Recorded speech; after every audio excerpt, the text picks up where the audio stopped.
Donald Trump is campaigning in Pennsylvania today. He's looking to win over voters ahead of the state's Republican primary. The former president lost the state to President Biden back in 2020. He will give the keynote address at the NRA's Presidential Forum event today in hopes of gaining traction heading into November. CBS News campaign reporter Jake Rosen is in Harrisburg, the capital of Pennsylvania. Jake, welcome. So what are we expecting to hear from the former president as he looks to win over voters there?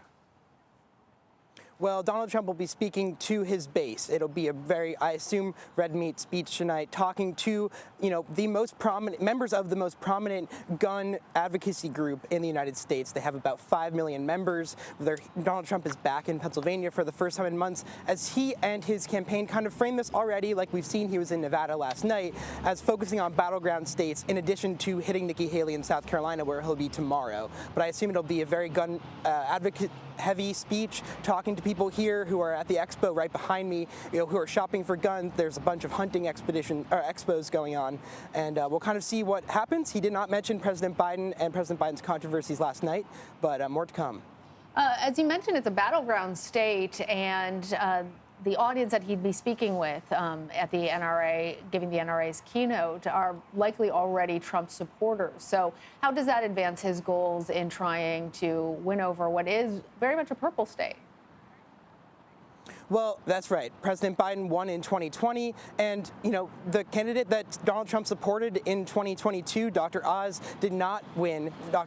We saw John Fetterman win in that state. Now, I think the thing going forward is there is another Senate race coming in the state. Donald Trump will probably endorse the Republican frontrunner whenever that is determined. But I think the big thing to remember here is that Donald Trump is trying to win back these candidates and these supporters who are maybe disenfranchised with the promises that the Biden administration and then Biden campaign made in 2020 about the economy, about fixing things like COVID. According to our CBS News polling in 2022, obviously the most recent election, the top two issues in Pennsylvania were abortion, which is favorable to President Biden, and obviously the economy, which, according to our most recent polling in the last few months, Americans are just not feeling great about it. And that's the main card that Trump and his campaign can continue to play here as we head into November. That was going to be my question, because as you've been discussing here, the fact that he lost in 2020 to Joe Biden, the state of Pennsylvania, and you mentioned that his candidate, Dr. Oz, lost, John Fetterman, the Democrat, won.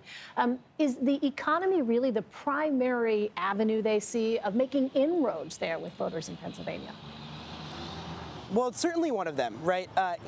From my experience on the campaign trail in the last few months, obviously up in New Hampshire, it was a big focus on immigration up there when Donald Trump would come to town, given it what bordered the Canadian and U.S. border. I think in Pennsylvania, right, Donald Trump will continue to hit on those immigration stances he's been taking, that there is, as Camilo just noted, a, quote, invasion at the border.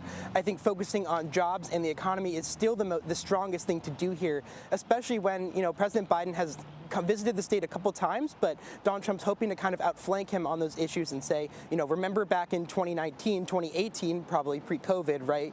How was your paycheck being stretched? How was your family feeling about things when they went to the grocery store? And I think it's that kind of argument that Donald Trump will continue to make as the economy kind of recovers and inflation slows, but maybe not at the rate that people are feeling it in their pockets. Okay, Jake Rosen, thank you.